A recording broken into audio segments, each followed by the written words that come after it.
नमस्कार दोस्तों, मारवाड़ जुगाड़ यूट्यूब चैनल में आप एक बार बड़ा स्वागत है। मैं हूं आपरो साथी रावताराम चौधरी और सिंहासन 32 में यहाँ पे आज 28वीं कहानी सुना।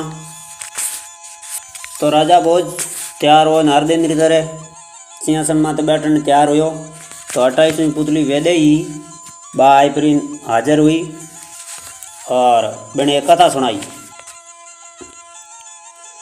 तो वह कथा इन प्रकार है कि एक बार राजा विक्रमादित्य अपने शयन कक्ष में गहरी निंद्रा में लीन थे। उन्होंने एक सपना देखा था। एक स्वर्ण महल है जिसमें रतन माणिक इत्यादि जड़े हैं। महल में बड़े बड़े कमरे हैं जिनमें सजावट की अलौकिक चीज़ें हैं। महल के चारों ओर उद्यान है और उद्यान में हजारों तरह के सुंदर सुंदर फूलों से लदे पौधे हैं। उन फूलों पर तरह तरह की तितलियां मंडरा रही है और भंवरों का गुंजन पूरे उद्यान में व्याप्त है। फूलों की सुगंध चारों ओर फैली हुई है और सारा दृश्य बड़ा ही मनोरम है। स्वस्थ और शीतल हवा बह रही है और महल से कुछ दूरी पर एक योगी साधनारत है। योगी का चेहरा गौर से देखने पर विक्रम को वह अपना हमशक्ल मालूम पड़ा। यह सब देखते ही देखते विक्रम की आंखें खुल गई और वे समझ गए कि उन्होंने कोई ऐसा सपना देखा है। जगने के बाद वे सपने में दिखी हर चीज़ उसे स्पष्ट याद थी। उन्हें अपने सपने का मतलब समझ में नहीं आया। सारा दृश्य अलौकिक अवश्य था मगर मन ही उपज नहीं माना जा रहा था। राजा ने बहुत सोचा पर उन्हें याद नहीं आया कि कभी अपने जीवन में उन्होंने ऐसा कोई महल देखा हो। शायद इस तरह के किसी महल की कल्पना हो। उन्होंने पंडितों को ज्योतिषियों से अपने सपने की चर्चा की और उन्हें इसकी व्याख्या करने को कहा। तो सारे विद्वान और पंडित इस नतीजे पर पहुँचे कि महाराजा ने अपने सपने में स्वर्ग का दर्शन किया है तथा सपने का अलौकिक महल स्वर्ग के राजा इंद्र का महल है। देवता शायद उन्हें वह महल दिखाकर उन्हें ससरी स्वर्ग आने का निमंत्रण दे चुके हैं। तो राजा विक्रमादित्य यह सुनकर बड़े आश्चर्य में पड़ गए। उन्होंने कभी भी नहीं सोचा था कि उन्हें स्वर्ग जाने का इस तरह का निमंत्रण मिलेगा। वे पंडितों से पूछने लगे कि स्वर्ग जाने का कौन सा मार्ग होगा तथा स्वर्ग यात्रा के लिए क्या क्या आवश्यकता हो सकती है। काफ़ी मंथन के बाद सारे विद्वानों ने उन्हें वह दिशा बताई जिधर से स्वर्गारोहण हो सकता था तथा उन्हें बतलाया कि कोई पुण्यात्मा जो सतत भगवान का स्मरण करता है तथा धर्म के पथ से विचलित नहीं होता है वही स्वर्ग जाने का अधिकारी है। तो राजा ने कहा कि राजपाट चलाने के लिए जानबूझकर नहीं तो भूल से ही अवश्य कोई धर्म विरुद्ध आचरण उनसे हुआ होगा। इसके अलावा कभी कभी राज्य की समस्या में इतने उलझ जाते हैं कि उन्हें भगवान का स्मरण नहीं रहता है। इस पर सभी ने एक स्वर में कहा कि यदि वे इस योग्य नहीं होते तो उन्हें स्वर्ग का दर्शन ही नहीं हुआ होता। सबकी सलाह पर उन्होंने राजपुरोहित को अपने साथ लिया और स्वर्ग की यात्रा पर निकल पड़े। तो पंडितों के कथन अनुसार उन्हें यात्रा के दौरान 2 पुण्य कर्म भी करने थे। ये यात्रा लंबी और कठिन थी। विक्रम ने अपना राजसी वेश त्याग दिया और अत्यंत साधारण कपड़ों में यात्रा कर रहे थे। तो रास्ते में एक नगर में रात में विश्राम के लिए रुक गए। जहाँ रुके थे वहाँ उन्हें एक बूढ़ी औरत रोती हुई मिली। तो उसके माथे पर चिंता की लकीरें उभरी हुई थी तथा गला रोते रोते रुंधा हुआ जा रहा था। विक्रम ने गर्वित होकर उनसे पूछा कि उसकी चिंता का कारण पूछा तो उसने बताया कि उसका एकमात्र जवान बेटा सुबह ही जंगल गया लेकिन अभी तक नहीं लौटा है।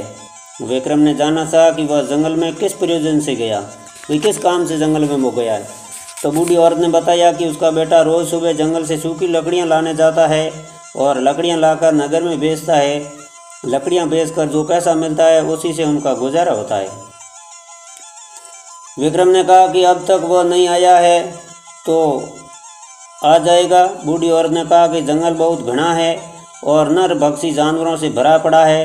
उसे शंका है कि कहीं किसी हिंसक जानवर ने उसे अपना ग्रास न बना लिया हो।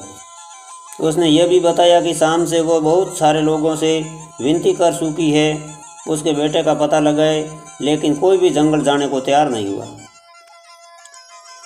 तो उसने अपनी विविधता दिखाई कि वह बूढ़ी और निर्बल है, इसलिए खुद जाकर पता नहीं कर सकती। विक्रम ने उसे आश्वासन दिया कि वे जाकर उसे ढूंढ लाएंगे। उन्होंने विश्राम का विचार त्याग दिया और तुरंत जंगल की ओर चल पड़े। थोड़ी देर बाद उन्होंने जंगल में प्रवेश किया तो देखा कि जंगल सचमुच बहुत घना है। वे चौकन्ने होकर थोड़ी दूर आए तो उन्होंने देखा कि एक नौजवान कुल्हाड़ी लेकर पेड़ पर दुबका बैठा है और नीचे एक शेर घात लगाए बैठा है। विक्रम ने कोई उपाय ढूंढकर शेर को वहां से भगा दिया और उस युवक को लेकर नगर लौट आए। बुढ़िया ने बेटे को देखकर विलाप करना छोड़ दिया और विक्रम को ढेरों आशीर्वाद दिए। इस तरह बुढ़िया को चिंता मुक्त करके उन्होंने एक पुण्य का काम किया। तो रात भर विश्राम करने के बाद उन्होंने सुबह फिर से अपनी यात्रा शुरू कर दी। चलते चलते वे समुद्र तट पर आए तो उन्होंने एक स्त्री को रोते हुए देखा। स्त्री को रोते देख के वे उसके पास आए तो देखा कि एक मालवाहक जहाज खड़ा है और कुछ लोग उस जहाज पर सामान लाद रहे हैं। उन्होंने स्त्री के उसके रोने का कारण पूछा तो उसने बताया कि बस 3 महीने पहले उसका विवाह हुआ और वह गर्भवती है। उसका पति इसी जहाज पर कर्मचारी है तथा जहाज का माल लेकर दूर देश जा रहा है। विक्रम ने जब उसे कहा कि तो इसमें परेशानी की कोई बात नहीं है और कुछ भी समय बाद उसका पति लौट आएगा, तो उसने अपनी चिंता का कारण कुछ और ही बताया। उसने बताया कि उसने कल सपने में देखा कि एक मालवाहक जहाज समुद्र के बीच में ही और भयानक तूफान से घिर जाता है। तूफान इतना तेज है कि जहाज के टुकड़े टुकड़े हो जाते हैं और उस पर सारे सवार समुद्र में डूब जाते हैं।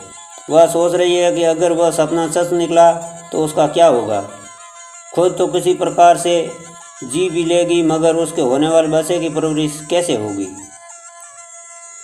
विक्रम को उस पर तरस आया और उन्होंने समुद्र देवता द्वारा प्रदत्त शंख उसे देते हुए कहा कि यह अपने पति को दे दो। जब भी तूफान या अन्य कोई प्राकृतिक विपदा आए तो इस शंख में फूंक मार देना। इसकी फूंक मारते ही सारी विपत्ति हल हो जाएगी। स्त्री को उन पर विश्वास नहीं हुआ और वह शंकालु दृष्टि से उन्हें देखने लगी। विक्रम ने उसके चेहरे का भाव पढ़कर शंख में फूंक मारी। शंख की ध्वनि हुई और समुद्र का पानी कोसों दूर चला गया। उस पानी के साथ वह जहाज और उस पर सवार सारे कर्मचारी भी कोसों दूर चले गए। अब दूर दूर तक सिर्फ समुद्र तट फैला न आता था। वह स्त्री कुछ और अन्य लोगों को वहाँ थे, वे भी हैरान रह गए तो उनकी आंखें भी फटी की फटी रह गई। जब विक्रम ने दोबारा शंख फूंका तो समुद्र का पानी फिर वहाँ से हिलोरे मारने लगा। समुद्र के पानी के साथ वह जहाज और कर्मचारियों सहित वापस आ गया। अब युवती को शंख की चमत्कारिक शक्ति से प्रति कोई शंका नहीं रही। उसने विक्रम से वह शंख लेकर अपनी कृतज्ञता जाहिर की। विक्रम उस स्त्री को शंख देकर अपनी यात्रा पर निकल पड़े। कुछ दूर चलने के बाद उन्हें एक स्थान पर रुकना पड़ा। आकाश में काली घटाएं छा गई थी, बिजलियां चमकने लगी और बादल के गर्जन में समूचा वातावरण हिलता प्रतीत था। उन बिजलियों की चमक के बीच विक्रम को एक सफ़ेद घोड़ा जमीन की ओर उतरता दिखा।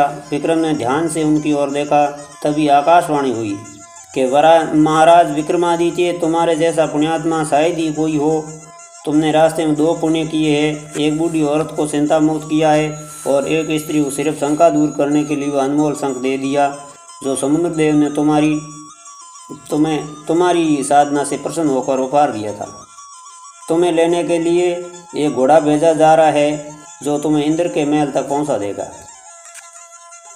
विक्रम ने कहा, मैं अकेला नहीं हूँ, मेरे साथ राजपुरोहित भी है, उनके लिए भी कोई व्यवस्था हो। इतना सुनना ही था कि राजपुरोहित ने कहा, राजन मुझे क्षमा करें, सहसरी स्वर्ग जाने से मैं डरता हूँ। आपका सानिध्य रहा तो मरने पर स्वर्ग आऊँगा और अपने को धन्य समझूंगा। घोड़ा उनके पास उतरा तो सवारी के लिए सब कुछ से सज्जित था। राजपुरोहित से विदा लेकर विक्रम उस पर बैठ गए। ऐड लगाते ही घोड़ा तेजी से भागा और घने जंगल में पहुंच गया। जंगल में पहुंचकर उसने धरती छोड़ दी और हवा में दौड़ने लगा। यह घुड़सवारी अप्राकृतिक थी, इसीलिए काफ़ी कठिन थी, मगर विक्रम पूरी दृढ़ता से उस पर बैठे रहे। हवा में कुछ देर उड़ने के बाद वह घोड़ा आकाश में दौड़ने लगा। दौड़ते दौड़ते वह इंद्रपुरी आ गया। इंद्रपुरी पहुंचते ही विक्रम को वही सपनों वाला सोने का महल दिख पड़ा जैसे पहले उन्होंने सपने में देखा था। ठीक वैसा ही सब कुछ था। चलते चलते वे इंद्र सभा पहुँचे। इंद्र सभा के सारे देवता विराजमान थे। अप्सराएं नृत्य कर रही थी। इंद्रदेव पत्नी के साथ अपने सिंहासन पर विराजमान थे। देवताओं की सभा में विक्रम को देखकर खलबली मच गई। वे सभी एक मानव के सशरीर स्वर्ग आने पर आश्चर्यचकित थे। विक्रम ने देखकर इंद्र खुद उनकी अगवानी करने आ गए और उन्हें अपने आसन पर बैठने को कहा। विक्रम ने यह कहते हुए मना कर दिया कि इस आसन के योगी वे नहीं हैं। इंद्र उनकी नम्रता और सरलता से प्रसन्न हो गए। उन्होंने कहा कि विक्रम ने सपने में अवश्य एक योगी को इस महल में देखा होगा। उनका यह हमशक्ल है और कोई नहीं बल्कि वे खुद है। उन्होंने इतना पुण्य अर्जित कर लिया कि इंद्र के महल उन्हें स्थायी महल मिल चुका है। इंद्र ने उन्हें एक मुकुट उपहार में दिया। इंद्रलोक में कुछ दिन बिताकर मुकुट लेकर विक्रम अपने राज्य में वापस आ गए।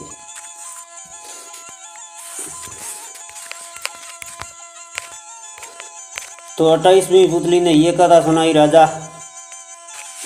भोज को, और राजा भोज अपने महल की ओर चल दिए और दूसरे दिन फिर तैयार होकर आए। तो 29वीं पुतली ने फिर एक कथा सुनाई। तो अगली कथा सुनाएंगे अगले भाग में। तब तक आप मेरे चैनल पर बने रहिए। अगर मेरे चैनल पर नए हैं तो मेरे चैनल की सदस्यता लेकर घंटी का बटन दबा दीजिए, तो आने वाले वीडियो की नोटिफिकेशन आपको सबसे पहले मिलेंगी। मिलते हैं एक नए वीडियो में, तब तक के लिए राम राम।